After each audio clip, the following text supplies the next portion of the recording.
말씀의 제목은 눈물로 빚으시는 하나님의 사람입니다. 혹시 여러분들 가운데서 울고 계시는 분들이 있습니까? 잘 오셨습니다. 하나님께서 이 시간 우는 자들과 함께 할 줄로 믿습니다. 이 시간 은혜 받는 시간이 되기를 소망합니다. 하나님이 여러분들 각자의 함께 하시는 시간이 될 줄로 있습니다. 오늘은 한 남자의 이야기로 시작하고자 합니다. 한 남자가 있었습니다. 그는 꿈이 있었고 소망이 있었습니다. 어렴풋이 생각이 나십니까? 이분은 강대상에서 멋있게 말씀을 전하는 것이 아니었습니다. 그는 울고 있었습니다. 하나님 앞에서 울고 있었습니다. 하나님 앞에서 따지고 있었습니다. 여호와여, 주께서 나를 권유하심으로. 여기서 권유하다라는 말은 하나님께서 나를 속이셨습니다. 하나님이 나를 꼬셨습니다. 이런 뜻이 꼬셨습니다. 그래서 내가 그 꼬임에 빠져서 넘어갔습니다. 예레미야는 지금 하나님 향해 그 말을 쏟아내고 있는 겁니다. 하나님, 왜 나를 속이셨습니까? 저는 그 속임수에 넘어갔습니다. 그래서 울고 있는 거예요. 근데 여러분, 이 장면에서 저는 뜻밖에도 깊은 위로를 받습니다. 아마 이보다 더 솔직하고 이보다 더 진솔하게 하나님 앞에 위험하게 고백하는 고백이 또 있을까 싶기도 한데, 이 예레미야의 기도는 어찌 보면 저의 기도 같다라는 생각도 들었기 때문입니다. 하나님, 저는 믿음으로 살려고 결단하고 목회를 했는데, 저는 하나님의 은혜를 주셔서 미국 땅까지 왔는데 왜 여전히 안개 속입니까? 왜 여전히 힘이 듭니까? 정직하게 살려고 애를 쓰는데, 주님께 순종을 그렇게 열심히 했는데 왜 이렇게 나에게는 눈물밖에 없습니까? 혹시 여러분들은 이런 고백을 입 밖으로 내고 싶지 않으셨습니까? 혹시 이런 고백을 마음에 품고 계신 적이 있으십니까? 오늘 그분들을 위한 말씀입니다. 하지만 동시에 저는 오늘 예레미야의 말씀을 통해서 하나님께서 저에게도 말씀하고 계심을 경험합니다. 하나님은 예레미야의 불평을 들으십니다. 눈물을 들으십니다. 불만을 들으십니다. 그런데 놀라운 사실은 하나님이 예레미야를 책망하시지 않아요. 야, 너 왜 나한테 자꾸 불평하고 불만하고 자꾸 우니? 라고 말씀하시지 않습니다. 그리고 그를 내치시지도 않습니다. 그런데 이 눈물의 시간을 통해서 하나님께서 무언가를 빚고 계시는데 바로 예레미야를 빚고 계셨던 것입니다. 하나님이 이와 같이 콜링 소명을 주시는 자들은 반드시 하나님께서 그를 만지세요. 빚으십니다. 우리나라 속담에도 대기만성이라고 그러잖아요. 큰 그릇은 많은 시간을 걸려야 큰 그릇을 빚을 수 있다 그러는데, 예레미야는 40년간을 지금 부르짖어 말씀을 전하고 있는 거예요. 그런데 사람들이 그를 자꾸 손가락질하고 그를 못살게 굴고 그를 내팽개치고 마른 우물에 가둬버리기도 하고 스파이라고도 하고, 나는 바벨론의 스파이다. 예레미야는 하나님께 부르심을 받았습니다.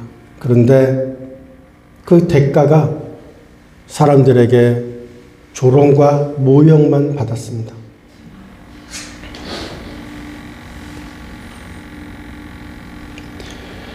하나님께 간절히 기도한 에레미야. 하나님은 그를 버려두시지 않았습니다. 하나님은 예레미야에게 오셨습니다. 그리고 예레미야 옆에 앉으셨습니다. 그리고 조용히 예레미야와 함께 시간을 보내십니다. 눈물의 한복판. 그것은 바로 하나님이 오시는 장소입니다. 눈물의 한복판. 그것은 하나님이 울고 있는 자를 빚으시는 자리인 줄로 믿습니다. 하나님이 사람을 빚으시는 장소는 때에 따라서는 화려한 무대가 아니었습니다. 아무도 알아주지 않는 사망의 골짜기, 눈물의 골짜기였습니다. 오늘 그 골짜기 안으로 함께 들어갑니다.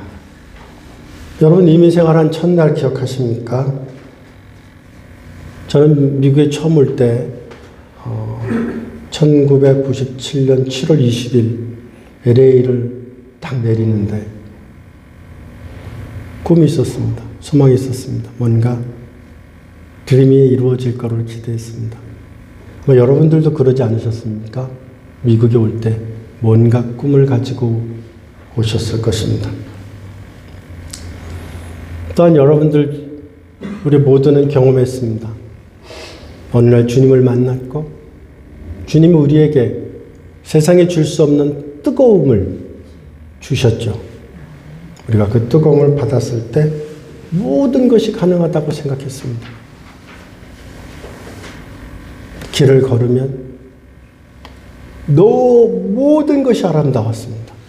사람들이 웃는 소리도 아름답게 들렸고 천사들의 소리처럼 들렸고 하늘에 나누는 새가 너무나 아름답고 바람이 부는 그 나무를 볼 때마다 뭔가 아름다운 그림 같고 동화 같았지 않았습니까? 예레미야도 그랬습니다.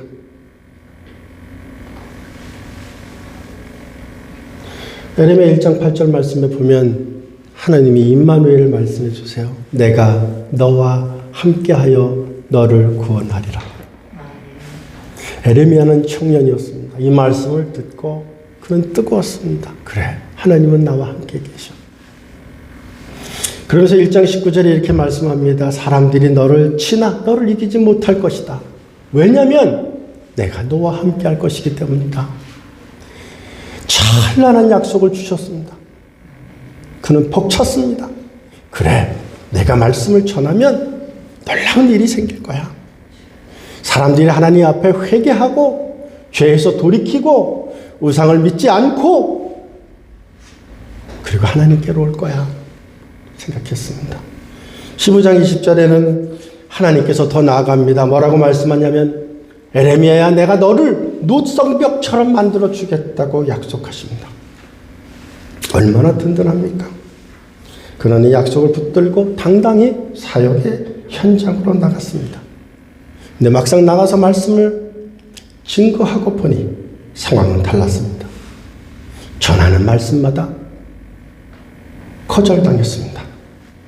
하나님의 메시지를 정직하게 선포할수록 돌아오는 것은 환영이 아니라 치욕이었습니다. 침이었습니다. 모욕이었습니다. 손가락질이었습니다. 비웃음이었습니다. 무리를 지어서 그를 부끄럽게 만들었습니다. 가장 가까운 동료들조차 너는 매국노다. 너는 스파이다. 너는 유다를 망하게 할 자다. 라고 말했습니다.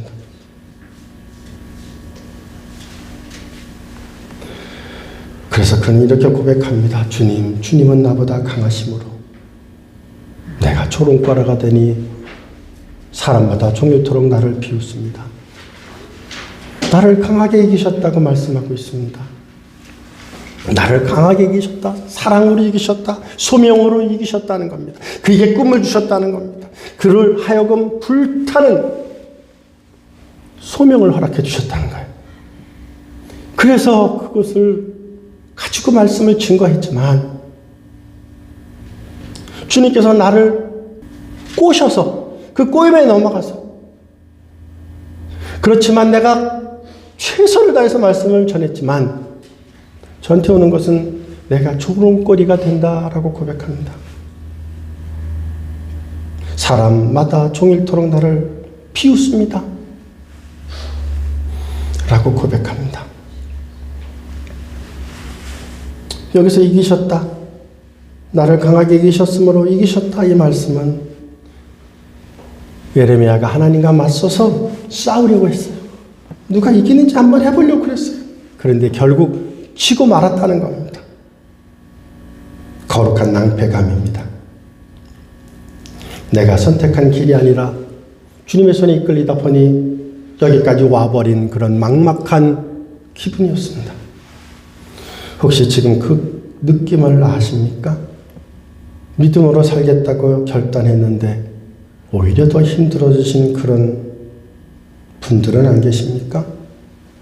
교회를 섬기면 섬길수록 오히려 칭찬 대신 비판이 들어오는 그런 경험은 없으십니까?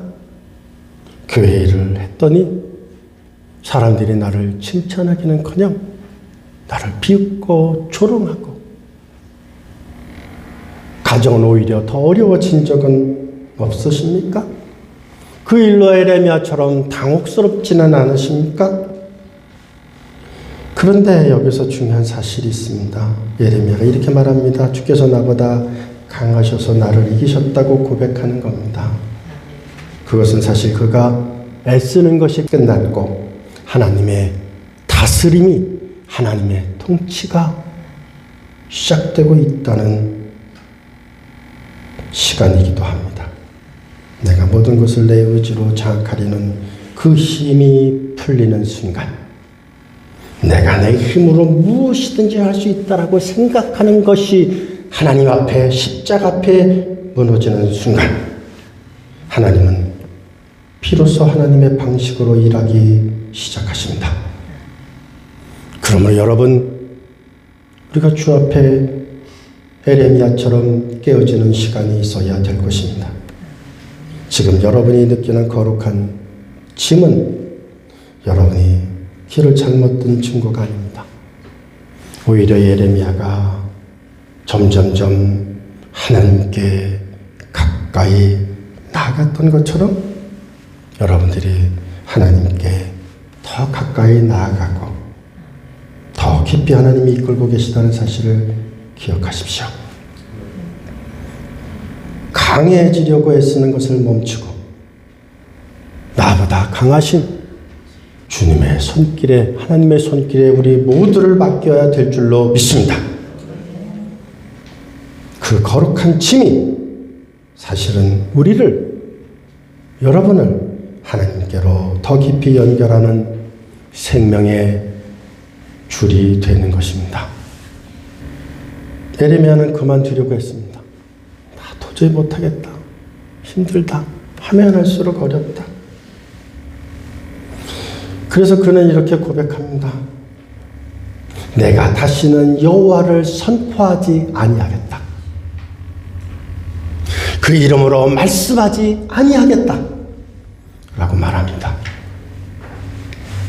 저는 이 문장을 읽을 때마다 예레미야의 목소리가 들리는 것 같습니다. 아니, 저희 목소리, 제가 예전에 하나님 앞에 울부짖으며 고백했던 그 순간들이 기억납니다. 하나님, 못하겠습니다. 힘듭니다. 괴롭습니다. 이제 주의 말씀을 선포하지 않겠습니다. 이제 그만두겠습니다. 소명이고 뭐고 다 필요 없습니다. 남들처럼 그냥 편하게 살겠습니다. 아마 여러분들도 그런 마음 혹시 있지 않으셨습니까? 왠지 낯설지 않은 그런 고백 아닙니까? 이민생활의 무게가 어깨를 짓누를 때 이만큼 고생했으면 됐지. 내가 교회에서 봉사까지 짊어지고 있어야 하나? 싶을 때 기도했는데 달라지는 것도 없는 것 같고 말씀대로 살려고 하면 할수록 왠지 더 손해보는 것 같고 그때 우리는 마음속으로 한번쯤 예레미야처럼 이렇게 고백하지 않습니까? 나 그만할래. 그런데 바로 그 다음 말을 보면 예레미야의 결심이 끝나게 무섭게 반전이 나타납니다. 마음이 불붙는 것 같아서 견딜 수 없다라는 것입니다. 나의 마음이 불붙는 것 같아서 골수에 사무치니 답답하여 견딜 수 없습니다. 저는 이것이 성경 전체에서 가장 아름다운 반전 중 하나라고 생각합니다. 예레미야는 포기하려고 했습니다. 그 안에 숨겨진 하나님의 말씀이 예레미야를 포기하지 않도록 붙잡고 있었습니다. 그가 마음의 불을 끄려면 끌수록 그 불은 골수 속에서 더 뜨겁게 타오르는데 견딜 수가 없을 만큼 타올랐습니다.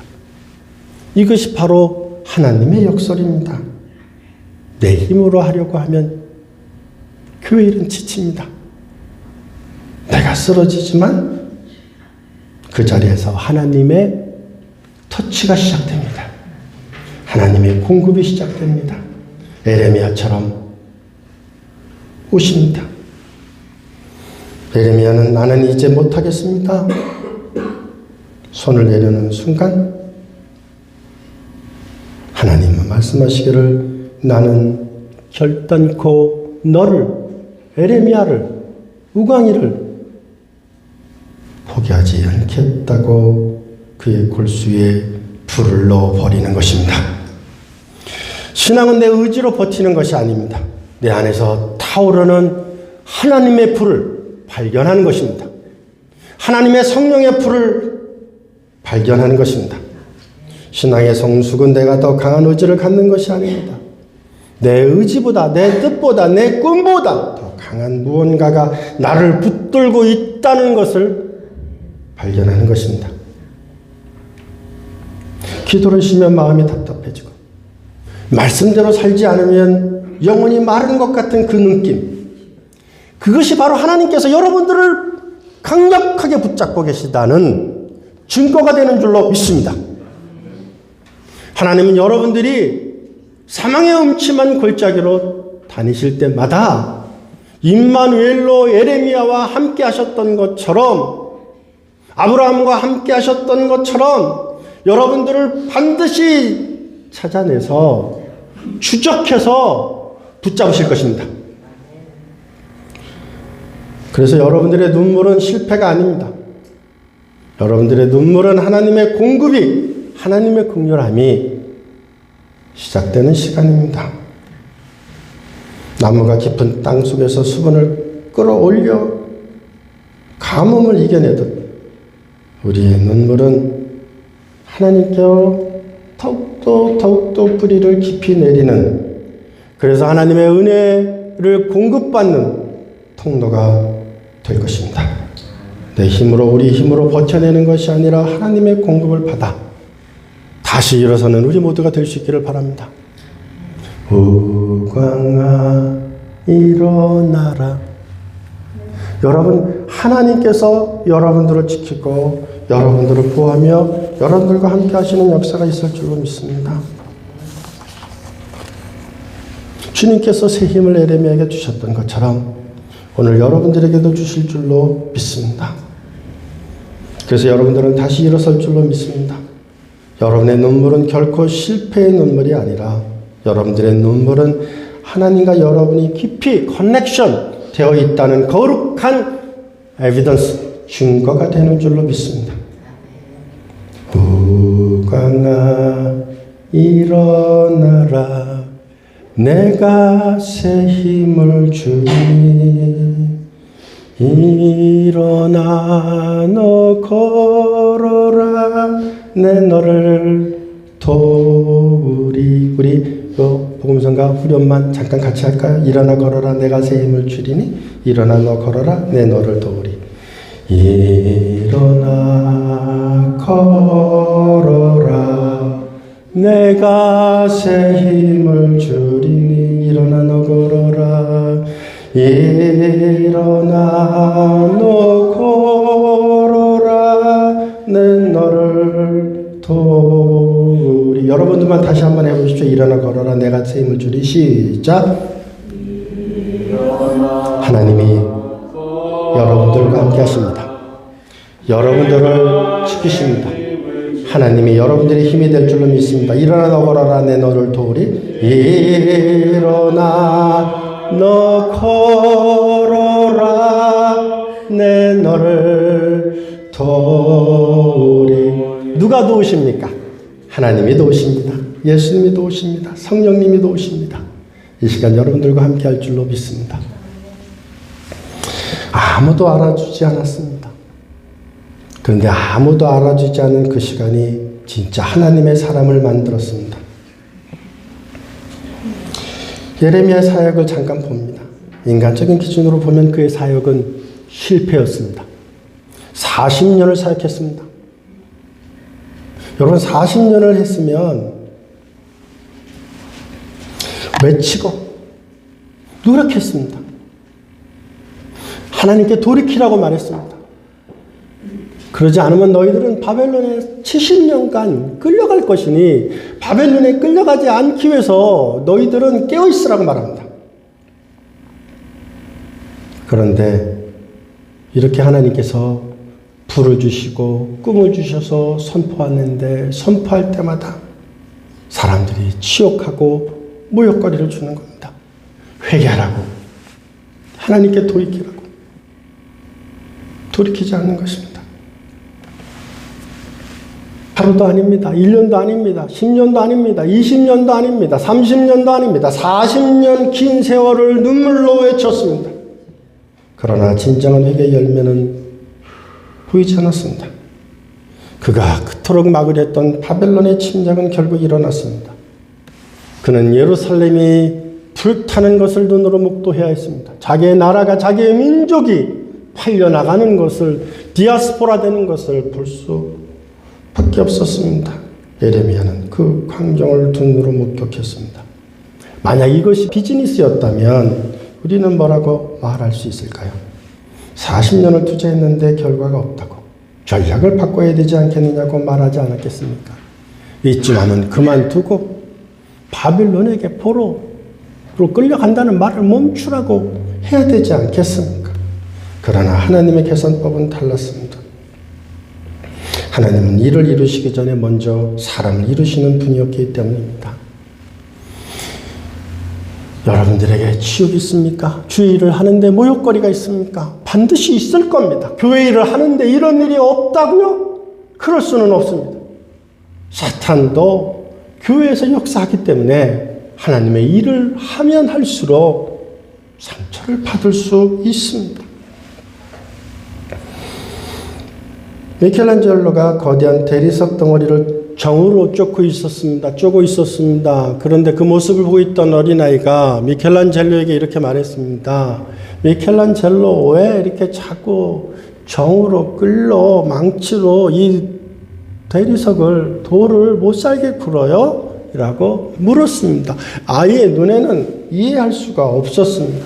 왜 이 아저씨는 이 거대한 돌을 왜 자꾸 깨지? 이상했습니다. 그러자 미켈란젤로가 이렇게 말했습니다. 얘야, 나는 돌을 괴롭히는 게 아니야. 이 안에 갇혀있는 천사를 꺼내주고 있는 거야. 성도 여러분, 하나님은 지금 이민생활이라는 정과 망치를 들어 여러분의 인생을 깎고 있습니다. 낯선 땅에서 경험하게 되는 외로움, 노력해도 여전히 제자리인 것 같은 비즈니스, 뭔가 잘 되면 좋은데 아이랑 잘 지내려고 하면 할수록 자녀와의 갈등, 노력했는데 인정받지 못하는 나의 땀방울, 이 날카로운 정들이 여러분의 심령을 아프게 찌를 때가 있습니다. 그러나 기억하십시오.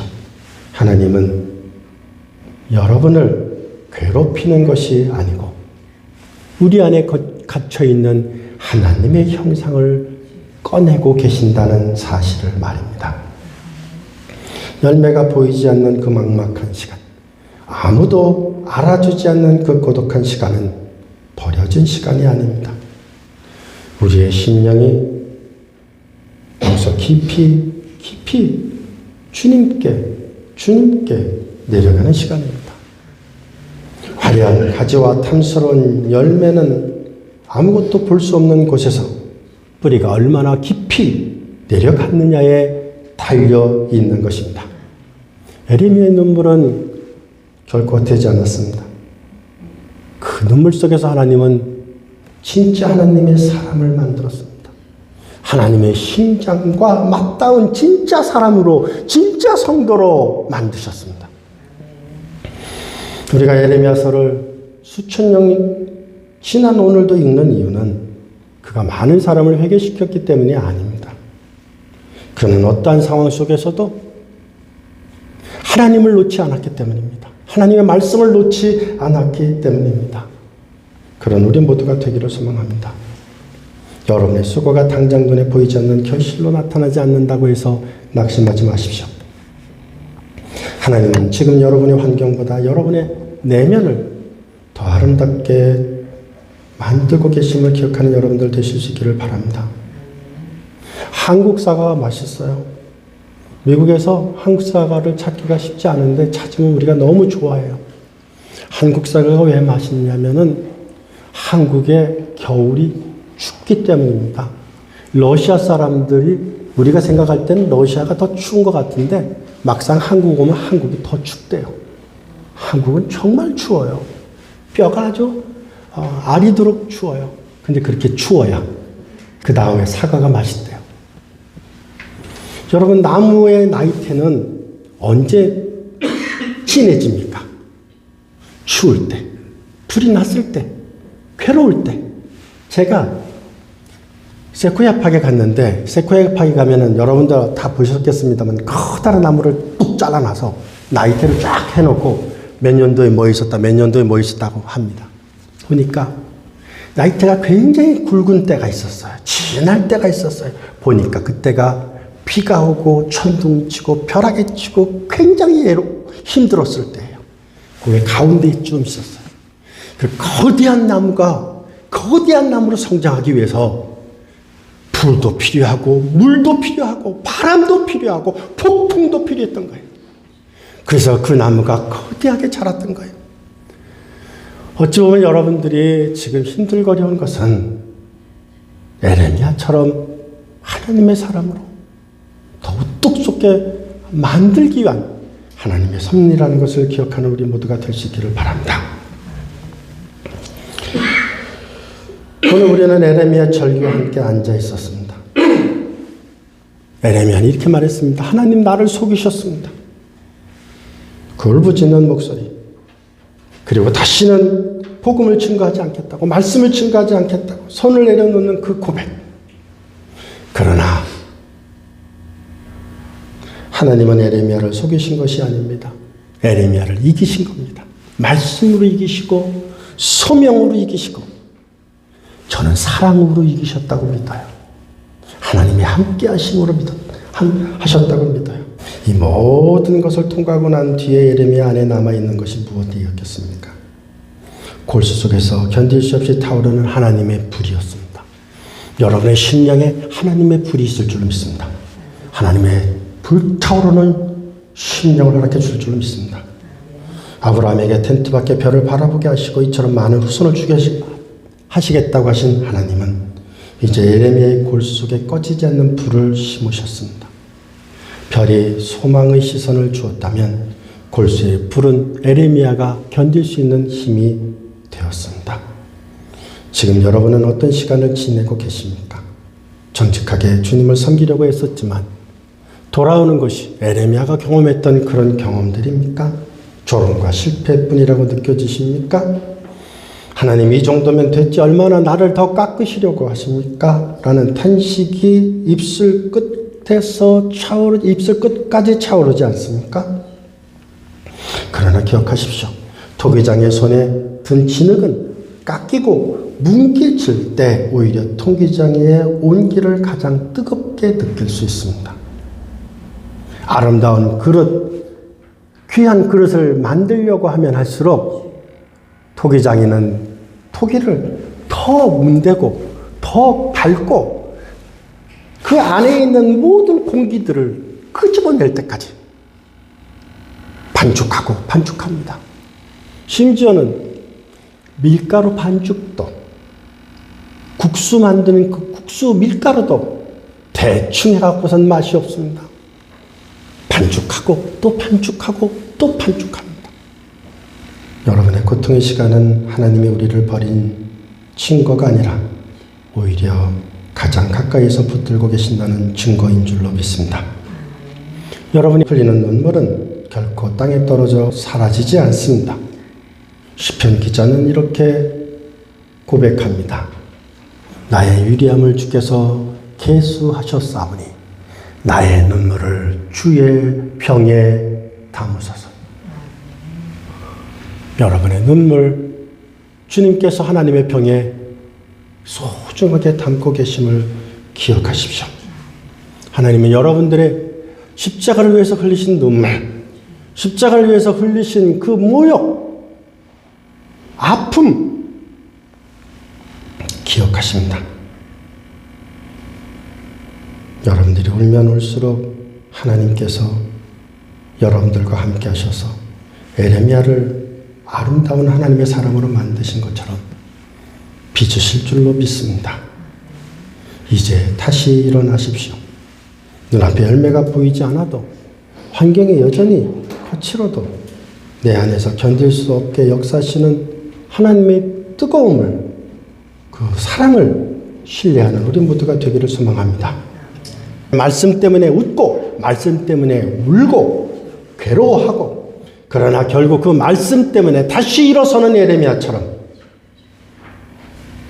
그 사람이 하나님이 쓰시는 진짜 사람인 것처럼 여러분들이 진짜 사람이 될 줄로 믿습니다. 진짜 성도가 될 줄로 믿습니다. 여러분 한 주간 낙심하지 마십시오. 다시 일어나십시오. 하나님께서 결코 놓지 않으실 것입니다. 여러분들이 삶의 터에서 묵묵히 그 거룩한 짐을 지고 가십시오. 하나님이 여러분들의 방패가 되어 주실 것입니다. 하나님이 빚으신 사람은 결코 망하지 않습니다. 반드시 하나님의 때에 가장 아름다운 모습으로 승리하게 될 줄로 믿습니다. 거룩한 짐을 지고 묵묵히 걸어나가는 우리 모든 성도 다 되실 수 있기를 주의 이름으로 축원드립니다. 기도하십니다. 자비로우신 하나님, 오늘 에레미야의 고통 속의 눈물 속에 이 자리에 앉은 우리의 눈물을 담아 올려드립니다. 사명 감당하는 길이 때로 무거운 짐이 되고 쓰라린 눈물이 될 때마다 그것이 우리를 포기하지 않으시는 주님의 고집스러운 사랑임을 깨닫게 하여 주옵소서. 내 의지는 약하지만 내 골소 속에 불을 지피시는 성령님의 공급하심으로 오늘도 다시 서게 하여 주옵소서. 우리를 빚으시는 도기장이 예수 그리스도의 이름으로 기도드렸습니다. 아멘.